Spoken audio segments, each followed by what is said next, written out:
මට ජනකේ මගේ හිතේ ජනකයාගේ මගුලකට වෙන්න දෙන්න කතා කර හිටියේනේ.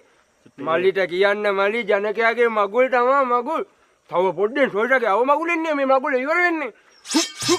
ගාලා කඩු පාරට ගියේ මට ජනකයි. ජනකයියට මතකද ජනකයියාගේ අර පළවෙනි ගෑණි පන්නන් එන්න ගියා අපි අර තොට ළඟ. අර මුදලාලියාගේ වීල් එක අරගෙන ගියානේ. මුදලාලියාගේ වීල් එක අරගෙන අපි තුන් දෙනෙක් ගියේ මතක නැද්ද? අර ඒකගේ මිනිහා වීල් තුනකින් අපිට කොටන්න බැන්නුවේනේ. මල්ලිට කියන්න මල්ලි උන් අර ජපන් පාලමෙන් පල්ලෙහාට දැම්මනේ අපි මුදලාලියාගේ වීල් එක.